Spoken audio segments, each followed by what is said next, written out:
La nature regorge de trésors qui aident à notre bien-être. La nature nous raconte l'humanité à travers l'usage des plantes culinaires et médicinales. Les premiers remèdes remontent à la préhistoire et les plus anciennes pharmacopées ont plus de 5000 ans.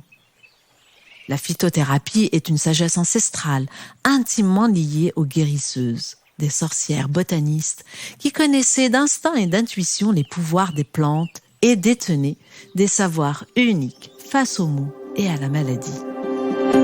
Je suis Sonia Bellouti, diplômée de phytoaromathérapie et consultante feng shui. Je suis autrice et chroniqueuse, une écoféministe, descendante de guérisseuse, une sorcière des temps modernes. Et si tu m'écoutes sur Apple Podcast, Spotify ou sur YouTube, tu peux me laisser un avis, une note ou un commentaire pour faire vivre ce podcast. En ce mois de mars, je raconte l'histoire du chanvre, du CBD et du cannabis. Après l'histoire et l'évolution de la législation la semaine dernière, je vais te parler aujourd'hui de ses usages, allégations et propriétés particulières.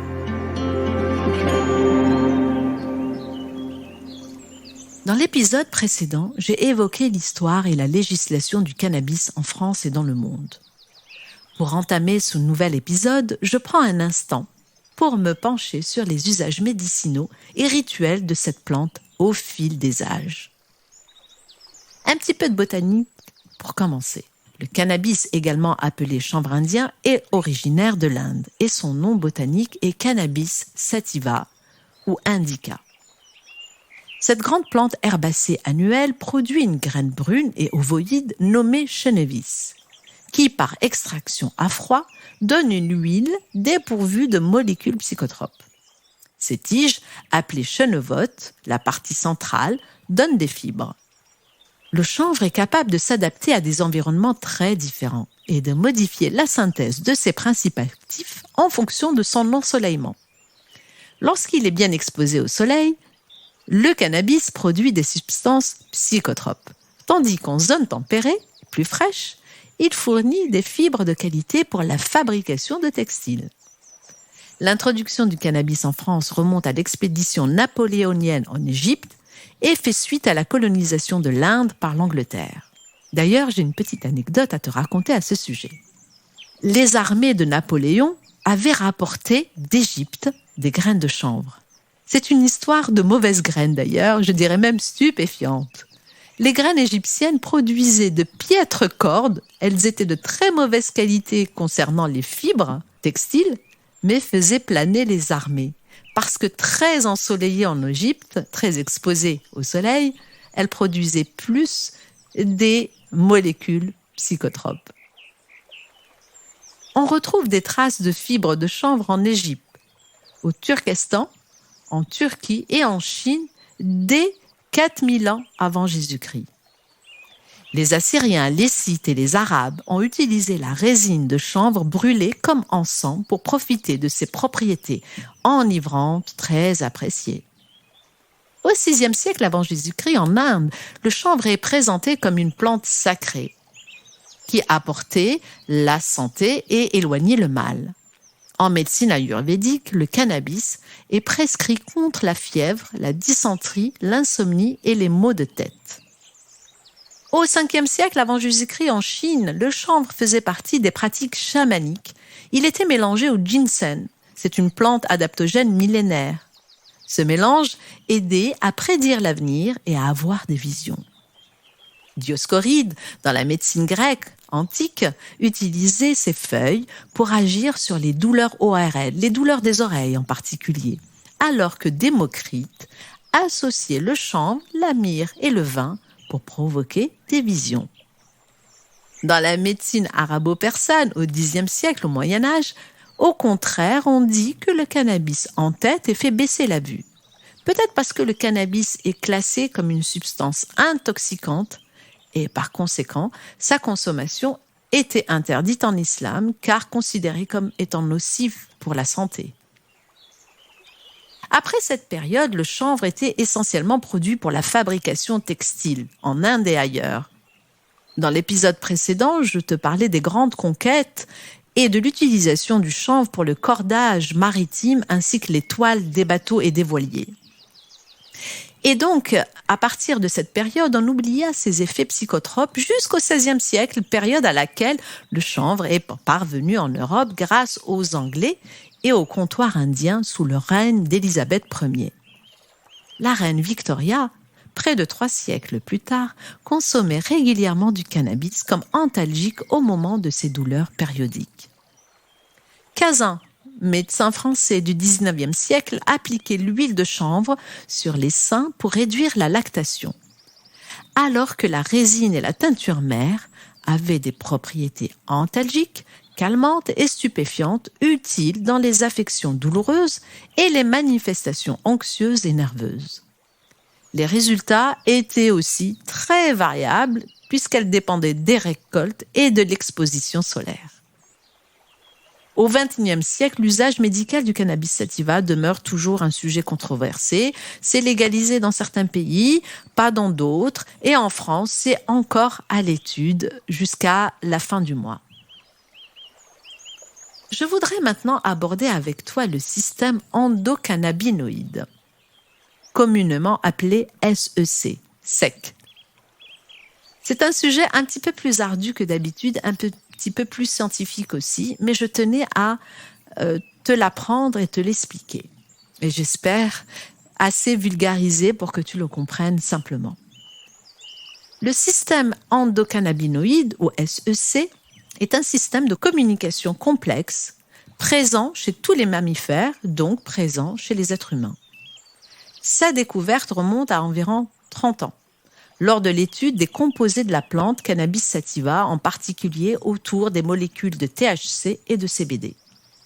C'est en 1992 que Lumiranus et ses collègues, chercheurs de l'Université de Jérusalem, ont pu identifier le premier endocannabinoïde. Ils ont travaillé d'ailleurs en étroite collaboration avec Raphaël Mechoulam, l'homme qui a été le premier capable d'isoler la molécule de THC. Le SEC, ou SEC, ou système endocannabinoïde, est composé de récepteurs CB1 et CB2 présents dans tout l'organisme. Le SEC est capable de moduler la libération de neurotransmetteurs pour maintenir l'homéostasie de l'organisme. Qu'est-ce que c'est que l'homéostasie ? C'est un processus biologique, naturel, qui vise à maintenir un équilibre interne stable dans un organisme vivant, malgré les changements externes. Ce mécanisme de régulation permet de maintenir les fonctions physiologiques essentielles dans leurs limites optimales pour assurer la survie et le bien-être de l'organisme. Donc revenons au SEC, il est impliqué dans de nombreux processus physiologiques, comme la plasticité neuronale, le contrôle des émotions et de l'apprentissage, le contrôle de l'appétit et de la lipogénèse, la gestion des réponses au stress, le fonctionnement du système cardiovasculaire, le contrôle du système digestif et la régulation de l'inflammation et de l'activité des cellules immunitaires. Rien que ça. L'étude donc du SEC en devient fascinante parce qu'elle montre que les endocannabinoïdes agissent de manière fine sur de multiples voies de transformation du signal et de l'information qu'on appelle la transduction. Quand est-ce qu'on a faim, quand on n'a pas faim, quand on ressent de la douleur, toutes ces informations conscientes sont régulées par le SEC. Les propriétés potentielles des phytocannabinoïdes, donc les cannabinoïdes présents dans une plante, et le cannabis en l'occurrence, peuvent être expliquées par leur interaction sur le système endocannabinoïde, c'est-à-dire le système des cannabinoïdes que nous avons dans notre organisme. En somme, le SEC est un système complexe, important dans le corps humain, qui régule de nombreux processus physiologiques. Comprendre son fonctionnement, c'est comprendre les traitements efficaces pour les maladies qui affectent le SEC. Lorsque j'ai mentionné précédemment les recherches et les avancées scientifiques sur le système endocannabinoïde, le SEC, mon but était de souligner le potentiel thérapeutique des diverses molécules actives dans le chanvre, y compris le cannabidiol, le CBD, qui est en fait un phytocannabinoïde. Le CBD, je le rappelle, n'est pas le cannabis sativa ou le chanvre indien. C'est l'un des 60 composés classés comme cannabinoïdes parmi les 600 molécules qui composent le chanvre. Donc, par un petit calcul, on peut dire que le CBD ne représente que 1% de la plante. Et contrairement au THC, un autre cannabinoïde présent dans la plante, il n'est pas intoxicant et stupéfiant. Le CBD ne se transforme pas non plus en THC dans l'organisme comme on le craignait pendant longtemps. Il est important de noter que le CBD offre de multiples avantages pour la santé. Lorsqu'on parle de cannabinoïdes exogènes comme le phytocannabinoïde, on évoque leur capacité à stimuler ou inhiber les différentes parties du système endocannabinoïde que nous avons à l'intérieur de notre organisme. Dans le cas du CBD, issu du chanvre, on peut potentiellement agir sur plusieurs mécanismes pour atteindre cette fameuse homéostasie. Les propriétés anti-inflammatoires et immunomodulatrices observées dans certaines études peuvent expliquer le rôle antidouleur du CBD. Et en plus, comme il se fixe et active les récepteurs de sérotonine et dopamine, le CBD peut également contribuer à réduire le stress, l'anxiété et la douleur. En France, le CBD vendu doit répondre à une réglementation qui exige un taux de THC inférieur à 0,3%. Cette limite de taux de THC s'applique aux produits dérivés du chanvre tels que les huiles, les tisanes et les cosmétiques. Si le taux de THC dépasse cette limite, le produit est considéré comme une drogue et donc en devient illégal. Cette réglementation varie d'un pays à l'autre et par exemple en Suisse, la tolérance est de 1% de THC dans le CBD. On retrouve dans le commerce les graines de chanvre ou de chennevis. Ce sont des graines riches en huile, 32%, et en protéines, 22%. C'est une graine comestible, riche en fibres, ce qui peut aider à améliorer la digestion et le transit. Elles peuvent aussi aider à réduire l'inflammation dans le système digestif. Les graines de chanvre sont riches en acides gras essentiels, oméga 3 et oméga 6. Ces graines étant très riches en protéines pourraient contribuer à remplacer les protéines animales. On sait aujourd'hui combien la consommation des protéines animales sont délétères à l'environnement et participent à la catastrophe climatique actuelle. Ces graines sont aussi utilisées dans l'élevage aviaire et accessoirement par les pêcheurs. On tire de ces graines une huile, l'huile de chanvre, qui est culinaire et cosmétique. En cosmétique, elle est anti-âge, régénérante du film lipidique cutané, réduit les rougeurs et les irritations. Elle est raffermissante, assouplissante, émolliente. Elle protège la peau de la déshydratation. C'est une huile dite à toucher sec, donc intéressante en massage puisqu'elle pénètre rapidement sans laisser de film gras. L'huile de graines de chanvre est utilisée en culinaire, en alimentaire, et elle est dépourvue de cannabinoïdes, donc très différente de l'huile de CBD. Le CBD entre dans la composition de beaucoup de produits cosmétiques de nos jours, comme les baumes, les crèmes visage et corps, et d'autres produits. Il y a aussi l'huile enrichie de CBD qu'on utilise pour lutter contre le stress et la douleur, mais aussi des fleurs de chanvre en tisane contenant du CBD ainsi que du miel au CBD. Il est important de souligner et de savoir que le CBD est soluble dans les graisses. C'est une molécule liposoluble et qu'il peut être consommé en étant dissous donc dans un corps gras pour bien profiter de ses effets relaxants. Il est recommandé donc d'ajouter une cuillerée d'huile, pourquoi pas de l'huile de coco pour son parfum, à sa tisane de fleurs de chanvre. Lorsque l'on consomme de l'huile de CBD, quelle que soit sa concentration, il est conseillé de commencer par de faibles doses et d'augmenter progressivement jusqu'à trouver la dose qui convient à chacun individuellement. C'est cette dose qui sera la plus efficace pour toi. Je l'ai évoqué dans l'épisode précédent, la qualité n'est pas toujours au rendez-vous. Donc bien vérifier le sourcing, la provenance des produits qui contiennent du CBD. Je rappelle les effets du CBD sur le système endocannabinoïde et donc sur de nombreux mécanismes de l'organisme peuvent nuire dans certains cas, notamment quand il y a présence de certaines pathologies comme les maladies auto-immunes ou avoir aussi des interactions médicamenteuses. Donc, si on prend des médicaments, si on a une maladie chronique et en particulier des maladies auto-immunes, il faut prendre un avis auprès de son médecin. Comme à l'habitude, toutes les informations que je donne dans ce podcast ne peuvent en aucun cas se substituer à un avis auprès d'un professionnel de santé. Il est recommandé de prendre conseil auprès du médecin ou de son pharmacien avant la prise d'une plante, du CBD en particulier, sous toute forme que ce soit.